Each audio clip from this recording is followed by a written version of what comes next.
Hello everyone, this is Jiten Singh and today I am going to explain about the uh, randomized complete block design, which is the part of the field plot techniques which was explained in previous video. So in this video I will discuss about the randomized complete block design, which is the most common design of field plot techniques. So let's start. So what is it? So it can do or it allows the comparison of the multiple treatments, which is randomized या random arrangement. Okay इसका मतलब ये है कि वो क्या होते हैं कि जो भी डेटा होते हैं या फिर जो भी हमारा एक्सपेरिमेंट होता है, जो ट्रीटमेंट्स होते हैं, जो फैक्टर्स होते हैं, वो क्या होते हैं कि वो अलग अलग जो है कि रिप्लिकेशंस में अलग अलग जो है कि वो अरेंज रहते हैं। जैसा कि मैंने डिस्कस किया था कि ए बी सी डी इस तरीके से जो भी अरेंजमेंट होता है वो एक दूसरे के एक रो में जो है कि अलग अलग वो जो है कि एक सीध में कोई भी ट्रीटमेंट नहीं आता है, सब कुछ जो होता है वो अलग अलग होता है।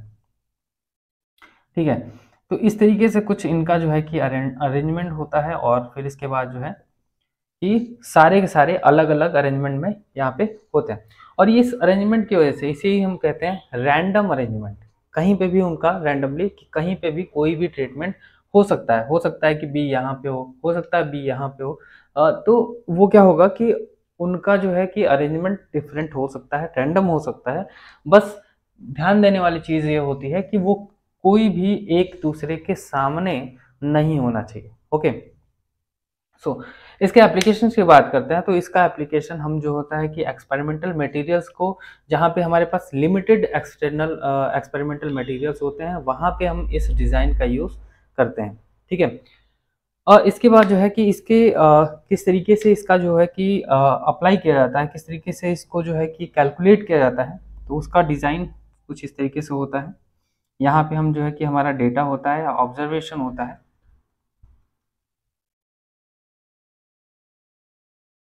ऑब्जर्वेशन, ठीक है, देन टोटल, और यहाँ पे हम मीन इसका कैलकुलेट कर लेते हैं।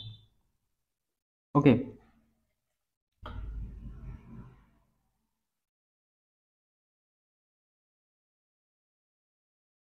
वैरायटीज हैं, varieties A B C and D.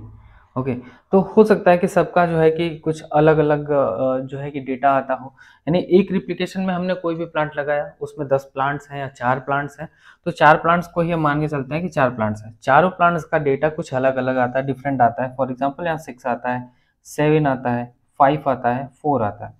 उसी तरीके से 5वें प्लांट में जो है कि इसके डेटा कुछ डिफरेंट आएंगे, क्योंकि अलग अलग फैक्टर्स उस पर इफेक्ट करता है और उसकी वजह से जो है कि हर एक प्लांट का जो डेटा होता है वो डिफरेंट होता चला जाता है। तो यहाँ हो सकता है कि ये 9 हो सकता है ये 3 2 1 5 4 5 7 6 7 5 4। तो इस तरीके से कुछ भी इसका जो है कि रैंडम डेटा हो सकता है, कुछ भी डेटा हो सकता है। तो हम क्या करते हैं कि इसको कैलकुलेशन के दौरान हम क्या करते हैं कि इसको पूरा एक तरीके से यहाँ कैलकुलेट करके यहाँ पे लिख लेते हैं। तो 10 7 17 और 5 22। ठीक है, इसी तरीके से हम क्या करेंगे, इसका सम करके यहाँ लिखते हैं, सम करके यहाँ लिखते हैं, और इनका सम यहाँ पे ऐसे इस तरीके से सम करके लिख लेते हैं।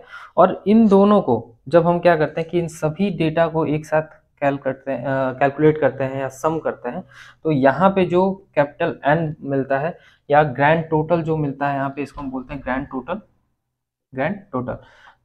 तो ये जो ग्रैंड टोटल होता है वो इसको सम करने पे और इसको सम करने पे दोनों सेम आता है, तो यहाँ पे हम ग्रैंड टोटल लिखते हैं। ठीक है, और इसके बाद जो है कि यहाँ पे हम इसका मीन कैलकुलेट कर लेते हैं, मीन फाइंड कर लेते हैं। ओके, देन इसके बाद जो है कि इसमें करेक्शन फैक्टर होता है, करेक्शन फैक्टर इसमें हम कैलकुलेट करते हैं, जिसको हम करेक्शन फैक्टर या फिर CF के नाम से जानते हैं। करेक्शन फैक्टर यहाँ पे क्या किया जाता है कि ग्रैंड टोटल जो होता है, ग्रैंड टोटल का हम स्क्वायर करते हैं और डिवाइडेड बाई टोटल, इसमें जो n होता है उसके n से हम इसमें क्या करते हैं कि डिवाइड कर लेते हैं। तो that is the correction factor. और ये करेक्शन फैक्टर हमारे आगे जितने भी इसमें जो है कि प्रोसीजर करते हैं तो वहाँ पे ये काफ़ी हेल्पफुल होता है। सो सबसे फर्स्ट स्टेप जो हमारा होता है इसको एनालाइज करने से पहले करेक्शन फैक्टर फाइंड करना। तो हम ग्रैंड टोटल लेते हैं और ग्रैंड टोटल का स्क्वायर कर लेते हैं और उसको हम n से डिवाइड कर देते हैं, that is the correction factor. Okay, so the next step is total sum of square, in short it is known as TSS, total sum of square. तो हम क्या करते हैं कि यहाँ पे जितने भी यहाँ पे फैक्टर्स होते हैं सभी फैक्टर्स को हम बारी बारी से जो है कि स्क्वायर करके जोड़ते चले जाते हैं। जैसे यहाँ पे हो जाएगा 6 square plus 7 square plus 5 square plus 4 square plus 9 square plus 3 square plus 2 square plus 1 square plus 5 square plus 4 square plus 5 square plus 7 square plus 6 square plus 7 square plus 5 square plus 4। इस तरीके से सबको हम एक साथ जो है कि ऐड करते हैं, सम करते हैं और इसके बाद जो है कि इसको माइनस करते हैं। इसमें से जो करेक्शन फैक्टर होता है, इसमें से करेक्शन फैक्टर में से हम क्या करते हैं उसको सब्ट्रैक्ट कर लेते हैं, उसको माइनस कर देते हैं। ठीक है, फिर इसके बाद हम फाइंड करते हैं जो हमारा सेकेंड स्टेप होता है। ये तो हमारा फर्स्ट था, ये सेकेंड था, then this is the third one. So यहाँ पे हम क्या करते हैं कि अब यहाँ पे हमने क्या किया कि total sum of square find किया था। अब हम हर एक वैरायटी का सम ऑफ स्क्वायर फाइंड करेंगे। जैसे सम ऑफ स्क्वायर्स ऑफ वैरायटी, तो इसको हम जब फाइंड करना होगा तो हम हर एक वैरायटी का जो डेटा होगा हम स्क्वायर करके उसको जो है कि सम करेंगे और इसके बाद जो है क्या उसको हम जो है कि जो हमारा करेक्शन फैक्टर होता है उससे हम क्या करेंगे जो उसको सब्ट्रैक्ट कर लेते हैं। सो यहाँ पे जो sum of square of variety, तो यहाँ पे जो ए वैरायटी है, ए वैरायटी का जो टोटल सम है यानी कि 22, ठीक है। तो हम क्या करेंगे 22 का स्क्वायर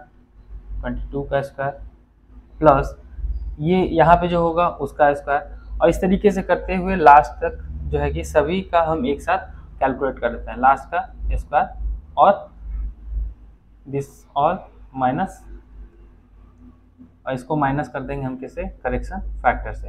यानी कि इन सभी का जो सम था यहाँ पे ये समेशन हो गया, और इसको सम करने के बाद प्लस इसका सम प्लस इसका सम प्लस इसका सम, और इन सभी का सम करने के बाद हम माइनस करेक्शन फैक्टर कर देंगे। तो इस तरीके से हमारा sum of squares of for variety हमें फाइंड हो जाता है। ठीक है, और इसके बाद नेक्स्ट हमारा स्टेप होता है sum of squares of error for error. तो sum of squares of error जो है हम इस तरीके से TSS minus SS minus V, जब इनको जो है कि TSS में से SS माइनस V को हम जो है कि माइनस कर देते हैं, सब्ट्रैक्ट कर देते हैं, तो इस तरीके से हमें जो है SSE फाइंड हो जाता है। सो आफ्टर दैट हम क्या करते हैं कि नेक्स्ट स्टेप होता है हमारा एनोवा। सो एनोवा कैसे करते हैं, तो एनोवा को फाइंड करने के लिए हम क्या करते हैं कि सबसे पहले जो हमारे सोर्स होते हैं, सोर्स को हम लिख लेते हैं। जैसे कि हमारा ट्रीटमेंट है, यहाँ पे ट्रीटमेंट पहला सोर्स है, और दूसरा जो है कि इसमें से जो एरर निकल रहा है वो एरर है। सो सेकंड थिंग होता है degree of freedom. So degree of freedom कैसे कैलकुलेट करते हैं, तो डिग्री ऑफ फ्रीडम के लिए जो भी हमारा जो है कि यहाँ पे रिप्लिकेशन था, वो रिप्लिकेशन प्लस में जो वेराइटीज़ हैं, ठीक है। तो जो रिप्लिकेशंस हैं और जो वेराइटीज़ हैं इनको हम क्या करते हैं कि काउंट कर लेते हैं और उसमें से -1 करके और यहाँ पे नोट कर देते हैं। जैसे ट्रीटमेंट हमारा, ट्रीटमेंट नहीं वेराइटी, तो वेराइटी को क्या करेंगे, हमारे पास 5 है, टोटल कितना है 5। तो हाँ, यहाँ पे हम क्या करेंगे 5 - 1 करेंगे और ये हो जाएगा 4। ट्रीटमेंट के लिए जो डिग्री ऑफ फ्रीडम होगा वो हो जाएगा 4। सो द नेक्स्ट थिंग इज कि जो यहाँ पे R1 है रिप्लिकेशन है, तो जब हम रिप्लिकेशन लिखेंगे तो रिप्लिकेशन के लिए हमारा जो है डिग्री ऑफ फ्रीडम 3 - 1 हो जाएगा। लेकिन हमें क्या निकालना है, एरर। सो एरर के लिए हमारा जो डिग्री ऑफ फ्रीडम होगा तो 5 यानी 5 - 1, और यहाँ पे 3 है तो 3 - 1, तो ये हो जाएगा 2, और ये हो जाएगा 4, यानी इंटू करेंगे तो ये हो जाएगा 8। तो टोटल यहाँ पे जो डिग्री ऑफ फ्रीडम होगा एरर के लिए वो हो जाएगा 8। सो यहाँ पे डिग्री ऑफ फ्रीडम 8 आ गया, यहाँ पे आ गया 4। अब हम क्या करेंगे, सम ऑफ स्क्वायर्स जो भी हमने फाइंड करा था पहले, उन सभी सम ऑफ स्क्वायर्स को हम क्या करेंगे यहाँ पे लिख लेंगे। तो sum of squares for v, फिर sum of square for error. So sum of squares हमने मिल गया। अब इसके बाद हम निकालते हैं mean sum of squares. So mean sum of squares के लिए हम क्या करते हैं कि जो sum of squares for variety है उसमें हम इसके डिग्री ऑफ फ्रीडम से डिवाइड कर देते हैं, S S P divided by जो डिग्री ऑफ फ्रीडम है इसका, यानी 4 से डिवाइड कर देंगे तो यहाँ पे mean sum of squares for variety या ट्रीटमेंट निकल जाएगा। और एरर के लिए सम ऑफ स्क्वायर्स फाइंड करना है तो हम यहाँ पे सम ऑफ स्क्वायर्स फॉर एरर और divided by degree of freedom. So degree of freedom यहाँ पे 8 है और इससे डिवाइड करेंगे तो हमारा मीन सम ऑफ स्क्वायर्स निकल जाता है। सो इन दोनों को फाइंड करने के बाद हमारा एफ वैल्यू कैलकुलेट करना होता है जो कि 5% और 1% पे हम कैलकुलेट करते हैं। और ये जो होता है टेबुलेटेड वैल्यू ऑलरेडी दिया होता है, स्टैंडर्ड वैल्यू होता है और उसके अकॉर्डिंग जो है कि हम इसको कैलकुलेट कर पाते हैं, उसको हम जो है कि चेक कर पाते हैं।